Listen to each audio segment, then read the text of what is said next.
కల్లకుర్చి ఘటనపై స్పందించండి. కాంగ్రెస్ చీఫ్ ఖర్గేకు కేంద్ర మంత్రి నడ్డా లేఖ.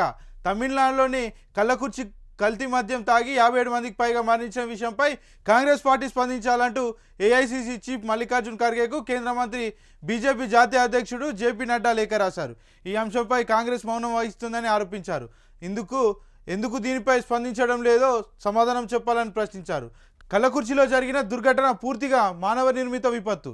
అధికార డీఎంకే ఇండియా కూటమి పాలనకు అక్రమ మద్యం మాఫియాకు మధ్య లోతైన సంబంధం లేకుంటే 57 మంది ప్రాణాలు కాపాడి ఉండేవాళ్ళమని లేఖలో పేర్కొన్నారు.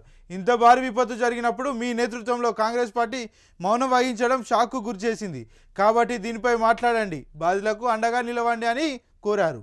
ఇంటర్ సప్లిమెంటరీ ఫలితాలు రిలీజ్. ఫస్ట్ ఇయర్లో 63.86%, సెకండ్ ఇయర్లో 43.77% ఉత్తీర్ణత. ఇంటర్ వొకేషనల్ రిజల్ట్స్ సైతం విడుదల. ఇక తెలంగాణలో 2023-2024 విద్యా సంవత్సరానికి సంబంధించిన ఇంటర్ సప్లిమెంటరీ ఫలితాలు విడుదలయ్యాయి. సోమవారం మధ్యాహ్నం 2 గంటలకు ఇంటర్మీడియట్ బోర్డు అధికారులు రిజల్ట్స్ రిలీజ్ చేశారు.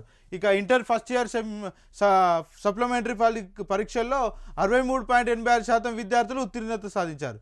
ఫస్ట్ ఇయర్ విద్యార్థులు 6.62 లక్షల మంది పాస్ అయినట్లు అధికారులు వెల్లడించారు. ఇంటర్ సెకండ్ ఇయర్లో 43.77% మంది విద్యార్థులు ఉత్తీర్ణత సాధించినట్లు తెలిపారు. ఇంటర్ వొకేషనల్ ఫస్ట్ ఇయర్ ఫలితాల్లో 53.24%, వొకేషనల్ సెకండ్ ఇయర్లో 51.12% ఉత్తీర్ణత నమోదైంది.